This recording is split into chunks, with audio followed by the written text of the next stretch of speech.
Have you ever stopped to wonder if there's something more after we die?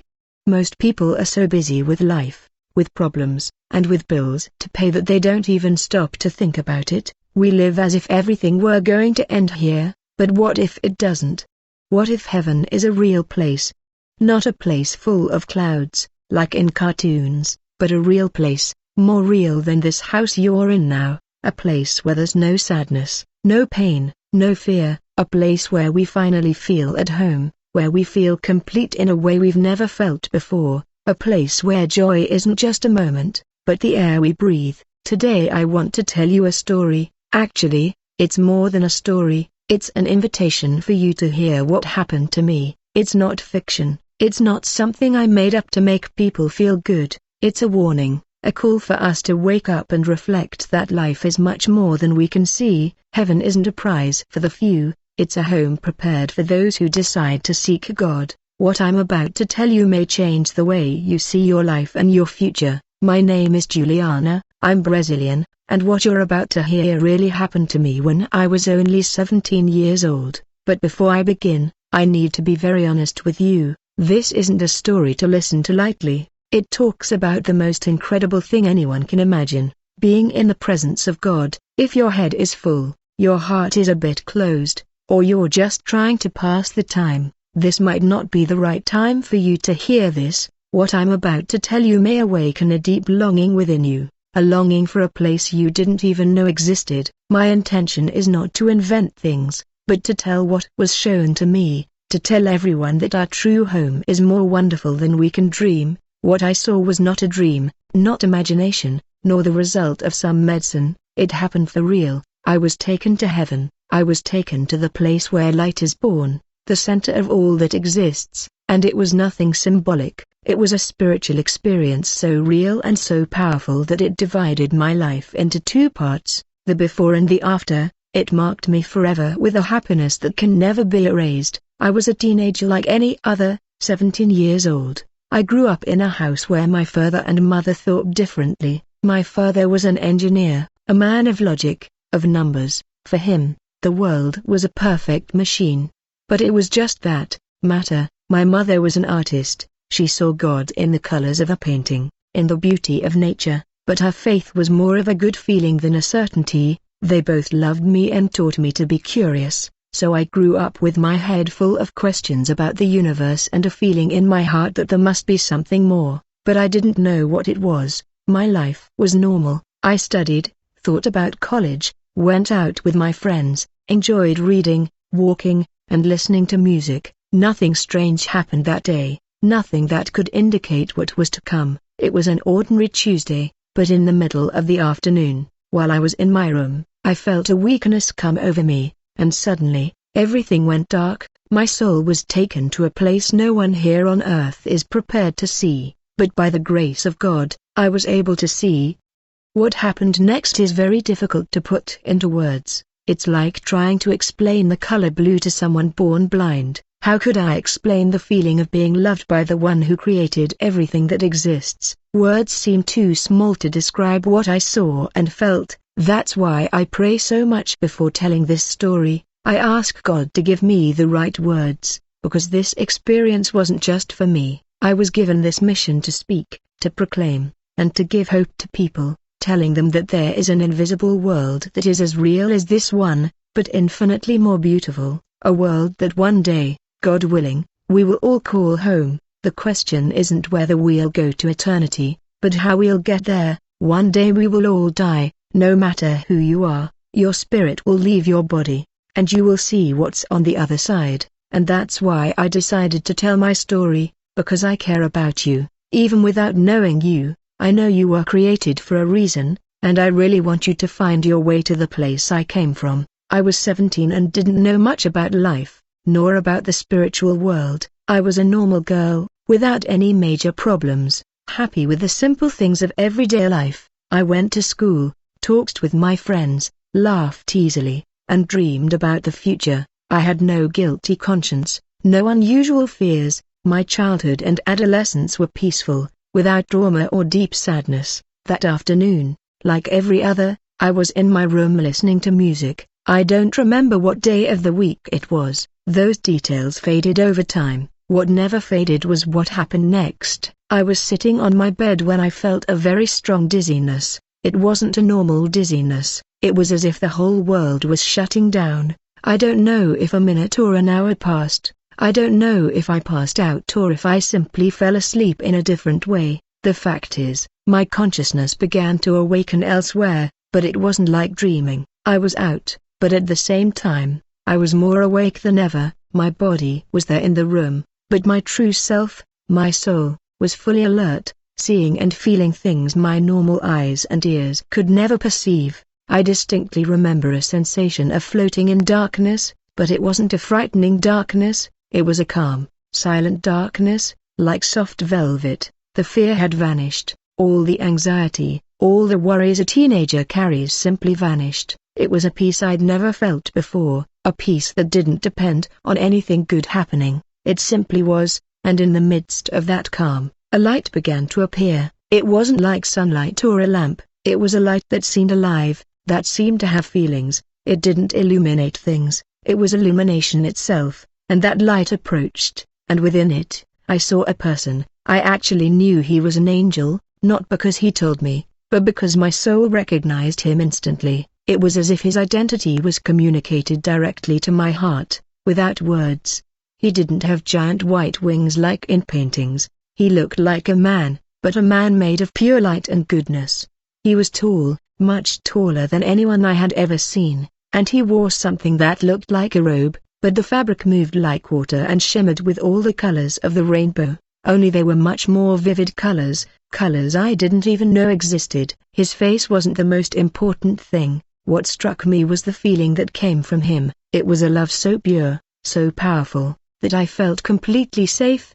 He approached me silently, unhurriedly, and every movement conveyed a patience and tenderness that made me cry, but they weren't tears of sadness. They were tears of relief, as if I'd been waiting my whole life for that moment without knowing it. He didn't give me orders. He didn't explain anything, he just came closer and, with immense care, touched my shoulder. The instant his hand touched me, everything changed again. The darkness around us transformed. Suddenly, we were no longer floating in the void, we were rising. I felt no wind, no speed, just a gentle upward movement. I looked down and saw, as if in a movie, the ceiling of my house falling away. I saw my neighborhood, my city, everything shrinking. I wasn't in my physical body, but I felt more like myself than ever. It was a spiritual body, I think, but all my senses were 1,000 times sharper. The angel's hand remained on my shoulder. It was a firm touch that told me, "Is everything okay? I'm with you," but at the same time, it was light as a feather. In that touch, I felt an entire language without words. I felt he knew me, knew my every thought, every fear, every dream, and loved me anyway. We continued climbing, broke through the clouds, and the earth became a beautiful blue and white ball, suspended in space, and then I saw something gigantic in front of us. It was like a curtain of light, a portal made of liquid golden light that rippled gently. It wasn't a wooden or metal door, it was a passage between two worlds, a border between our universe and something completely different. As we approached, the curtain of light parted for us, and what I felt upon entering is what I struggle most to describe. The light didn't just illuminate, it embraced me. The air wasn't just air, it was life, and the sound. The sound wasn't just music, it was worship. It was as if everything in that place, the light, the air, the ground that began to form under our feet, was singing in perfect harmony. It was a melody that entered not through our ears, but through our soul. I felt such explosive joy, so contagious, that I began to laugh and cry at the same time. It was the feeling of finally having arrived, the feeling of being home. Before we continue this journey, I wanted to pause and invite you to something. I wanted to ask you for something a little different. Instead of just leaving a like, I'd like you to close your eyes for a moment and remember a moment in your life, no matter how simple, when you felt a deep peace or joy that seemed to come out of nowhere, perhaps looking out at the sea, hugging someone you love, listening to a song. Describe that feeling here in the comments. Let's create a space where we can share these little pieces of heaven we've experienced here on Earth. I'd love to read your story." The first thing I noticed when he crossed that portal of light was the ground beneath. It wasn't grass like ours, although it looked like it. Each blade shone with its own light, a green so vibrant it seemed to contain the very essence of life. When I stepped on it, I felt an indescribable softness, and a wave of energy and peace surged through my body. It was as if the ground itself was happy for me to be there, as if it welcomed me. I looked around and was breathless. We were in an immense garden that stretched as far as the eye could see, but it was no ordinary garden. The flowers weren't just red, yellow, or blue, they had colors I'd never imagined, hues that seemed like a mixture of light and sound. Some glowed with a blue that resembled the night sky full of stars, others pulsed with a gold that resembled sunrise, and the most incredible thing was that the flowers moved, dancing slowly in a breeze that wasn't wind, but the very music I felt everywhere. This music didn't come from speakers or instruments, it came from the trees, the flowers, the crystal clear river that ran through the garden. Everything there sang, not with voices, but with its very existence. It was a constant and joyful praise. The angel guiding me smiled at me. It was the first time I saw his face clearly. It was a smile that contained all the goodness in the universe. He didn't need to say anything, but I understood perfectly what he was thinking. Welcome, communication. There was like that. There was no need to open our mouths. Thoughts and feelings were shared purely and instantly, as if our souls were directly connected. There was no lying, no hiding anything, and it was liberating. All the insecurity I felt on Earth, the worry about what others thought of me, simply didn't exist there. I was completely known and completely loved. We began walking through that garden, and then I saw other people, many of them, hundreds, maybe thousands, walking, talking, laughing. They also shone, not as much as the angel, but their bodies held a soft light that came from within. They looked perfect, not in the sense of being magazine models, but in the sense of being complete. There were no signs of illness, aging, or sadness on their faces. I saw people of all ages, but they all seemed to be in the prime of their life, full of energy and joy. They wore simple clothes, white robes that seemed woven from the same light that permeated the entire place. No one seemed to be in a hurry, no one seemed to be worried about anything. The peace they felt was palpable. I saw groups of people sitting by the river. The water was so clear it looked like liquid crystal.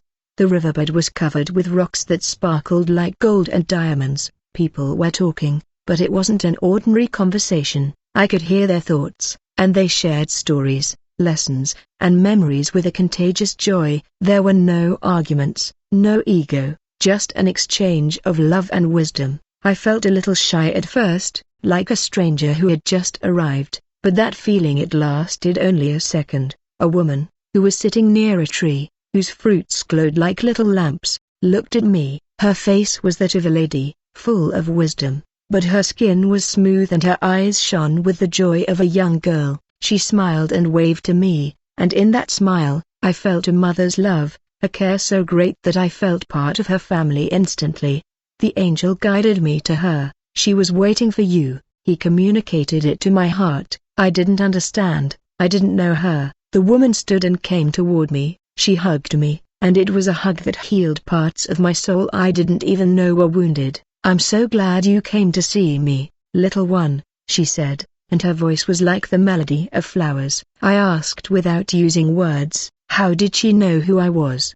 She laughed, a crystal clear, happy sound. "Here we know as we are known. Love connects us, and we know your visit is important. You have to tell them what it's like here." His words filled me with a sense of purpose. I wasn't there by chance, I was a messenger. That place, that garden, was just the beginning, the entrance courtyard, so to speak. The angel motioned me to look ahead. In the distance, far beyond the garden, I saw a city. Its grandeur was impossible to describe. It shone with a golden light so intense it was brighter than 1,000 suns, but it didn't hurt the eyes. On the contrary, the light was welcoming and brought a sense of reverence and awe. The city walls seemed to be made of precious stones, and the gates, I could see from afar, were gigantic and seemed to be made of a single pearl. This was real. Everything I had read in passages of the Bible, which seemed so distant and symbolic, was right there in front of me in concrete and glorious form,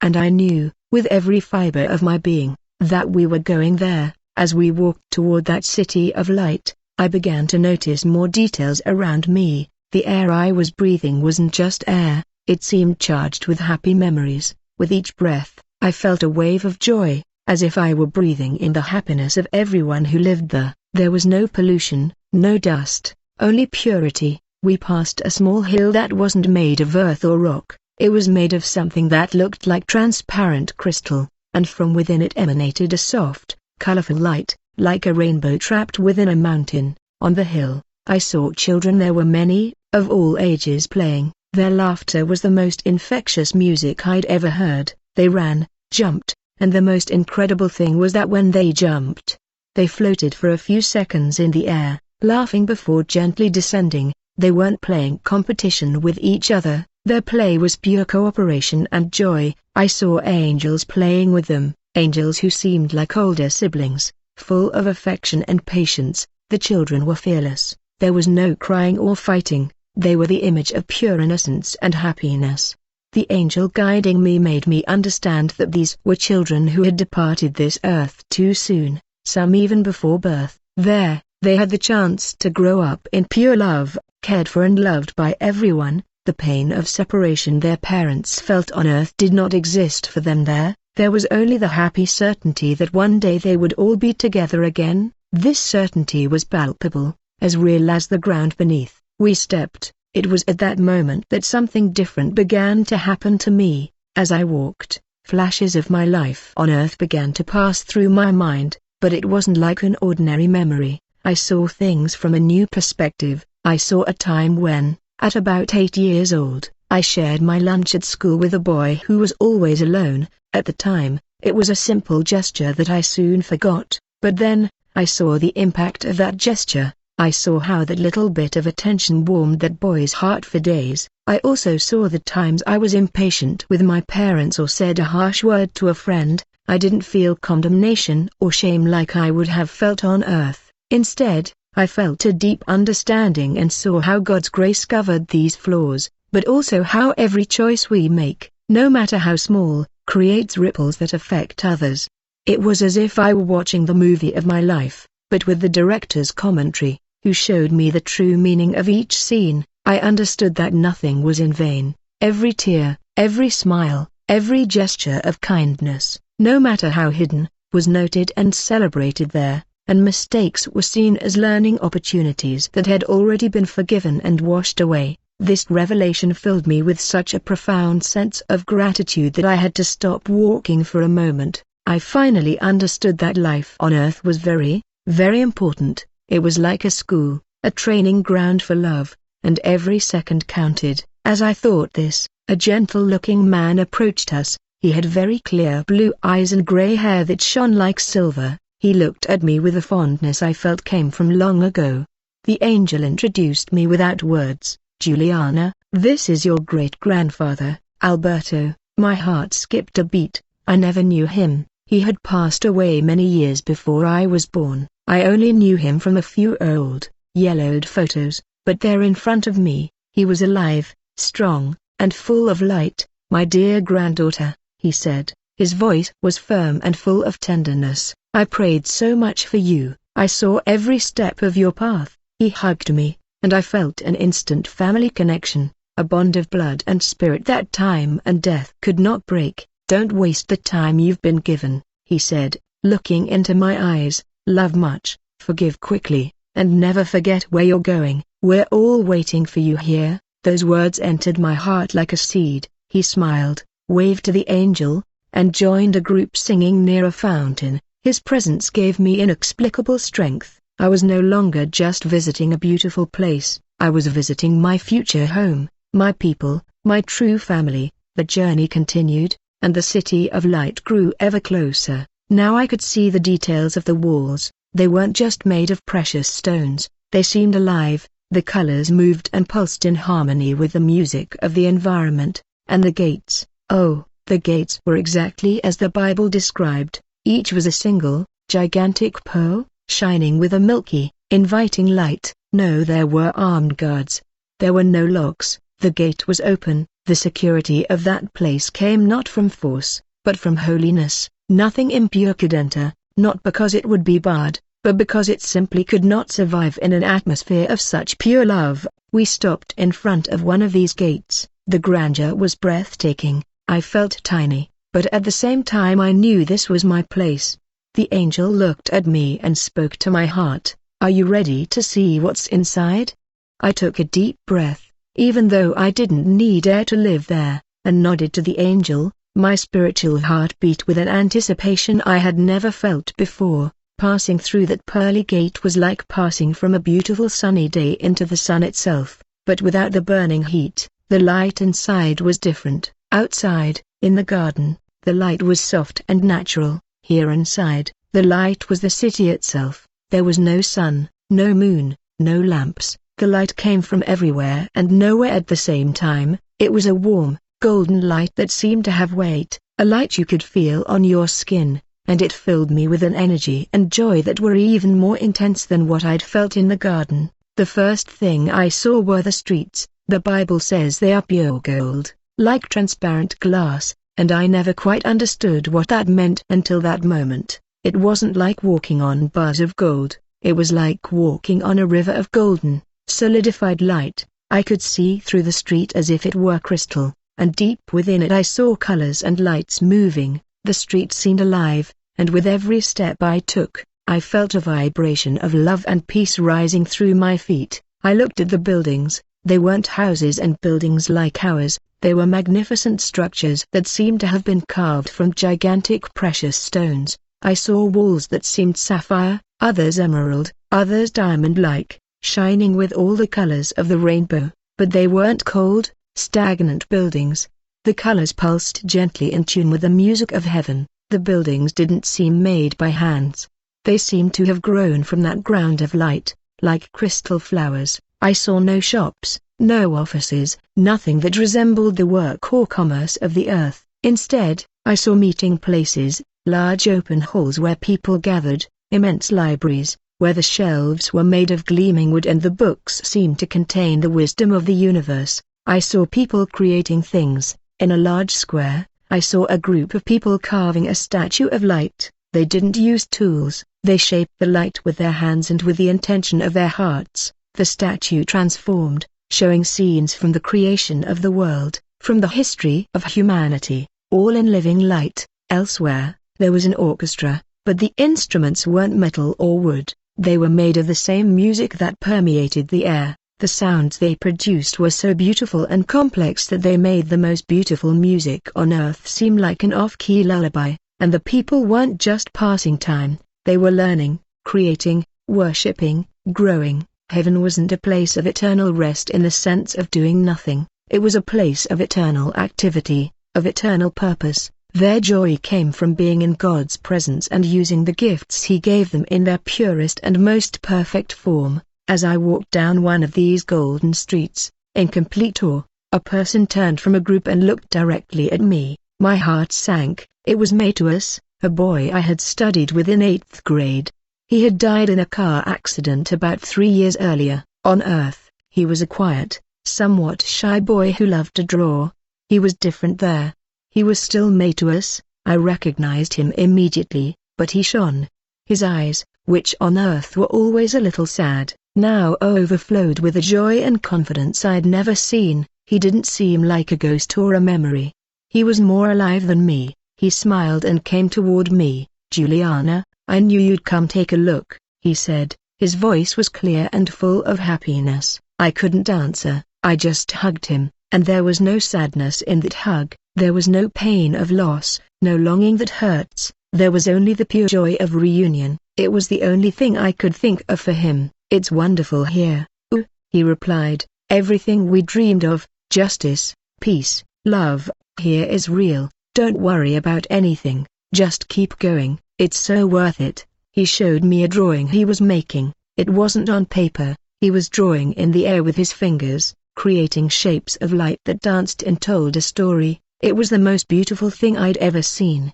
He told me here, everything we love to do on earth, we can do perfectly for the glory of God, and we never get tired, never bored. Every day we discover more about His love. We said goodbye with another hug, and he returned to his friends. That encounter shook me in a good way. Heaven became even more real, more personal. It wasn't just a place of angels and biblical figures, it was the place where the people we loved and who had departed in faith were alive, happy, and waiting for us. The guiding angel led me on. We passed rivers of water of life flowing through the city streets, and the trees of life grew on their banks, bearing fruit that shone. I understood that everything there was to give more life, more joy, more of God, and then I saw where we were going. In the center of the city was a light so bright, so powerful, and so full of love, that it made everything else seem secondary. I knew, without a doubt, what it was. It was the center of everything.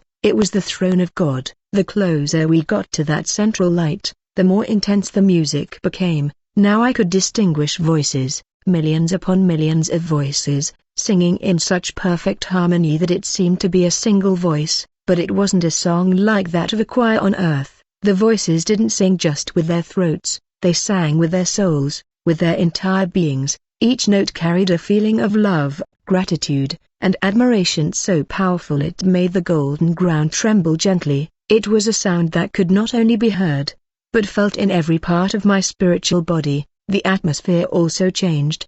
The air, already pure, became even denser with the presence of God. It was like diving into an ocean of pure love. Each step forward filled me with such profound peace and reverence that I had to bow my head, not out of fear, but out of overwhelming respect and awe. I felt like a grain of sand before the ocean, but at the same time I felt that ocean loved me and knew me by name. We were now in an immense, circular plaza, much larger than any soccer stadium I had ever seen, and this plaza was packed. Thousands upon thousands of beings, angels, and people were all standing there, all with their faces turned toward the center, toward the light. No one was talking or distracted. Everyone was completely focused on worship. It wasn't forced worship or a rehearsed ritual, it was the natural, spontaneous response of their hearts to the beauty and love that came from that light. Some had their hands raised, others were kneeling,